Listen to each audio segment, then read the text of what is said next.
Hi everybody, it's Russ Lewis in the KHOU newsroom. Hope you're having a great Friday afternoon out there. Cooling off a little bit, happy about that. Hey, we have a Lizzo sighting in Houston. We're going to tell you about that coming up here in a few minutes, but just getting word that she is in town, and we have some pictures to prove it too. So stay tuned for that. I want to tell you about one of the stories you're clicking on, actually the top story we see on our website right now, and this is this sex trafficking sting called Operation Freedom that was done actually back in July. We're just getting details today on what happened, the results of that. But this is from Fort Bend County, the constables there and the district attorney making 64 arrests. We told you about this earlier this week when it leaked out, but today the press conference and the details on exactly what happened here. You're looking at pictures here of some of the 64 people arrested in this sex trafficking sting, and that includes at least one active member of law enforcement. That person not identified specifically today because this is still an ongoing investigation. We assume at some point we will hear who that law enforcement officer is that was arrested as part of this. We can tell you that 5 adults and 2 juveniles were rescued in this operation as well. So that is certainly good news for them. 4 criminal gang members were among the 64 arrested.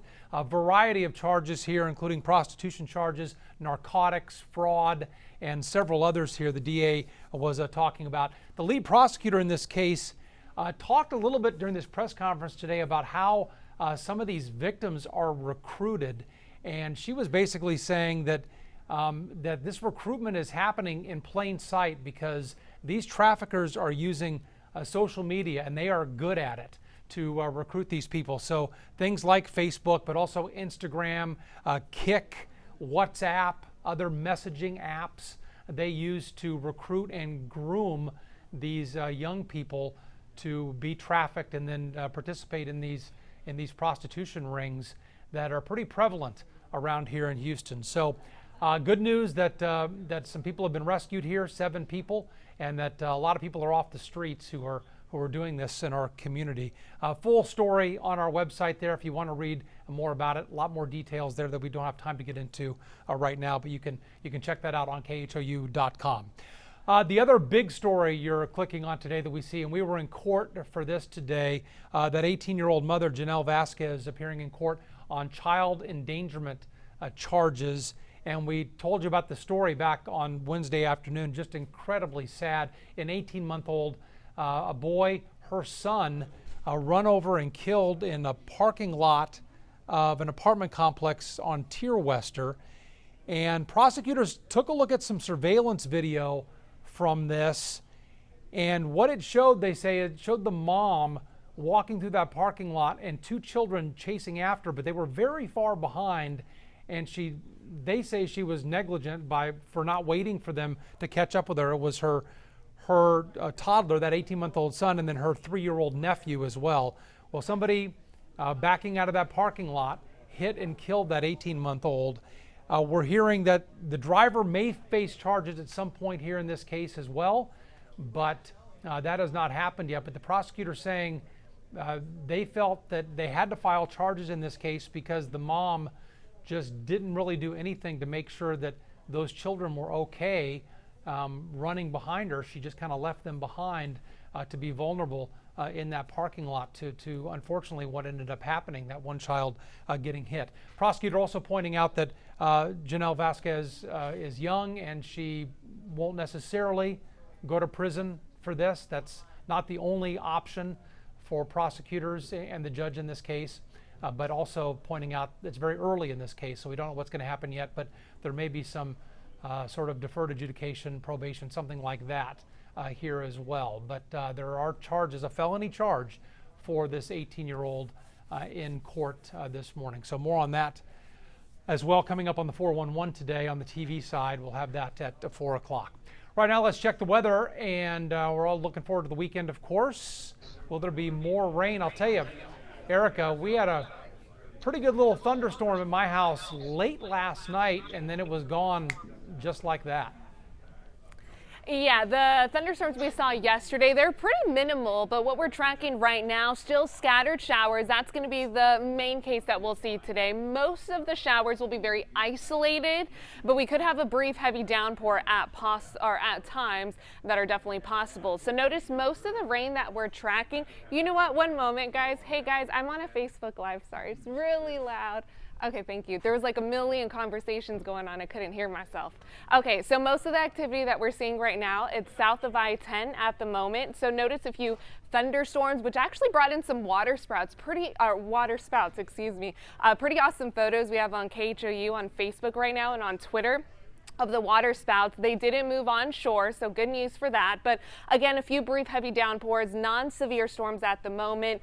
We're happy for this rain because it is really, really dry out there. Okay, so temperatures right now, 93 degrees at the moment. So it's pretty toasty, high humidity with dew points in the mid 70s.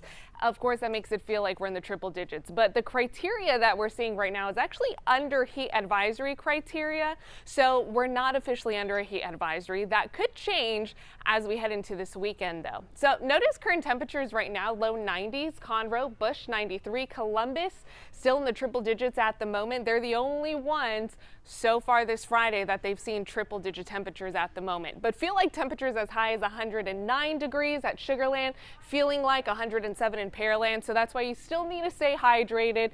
Make sure you're listening to your body if you're out and about this Friday evening, because the heat is still on for us here in Southeast Texas, especially with the high humidity. We're going to stay in the 90s throughout this afternoon, not expecting triple digit temperatures and the additional cloud coverage out there, and pockets of rain will help bring in some slightly cooler temperatures. So it really just depends who gets stuck under that isolated storm or also who gets stuck under some cloud coverage. That will bring you some relief. Okay, so future track.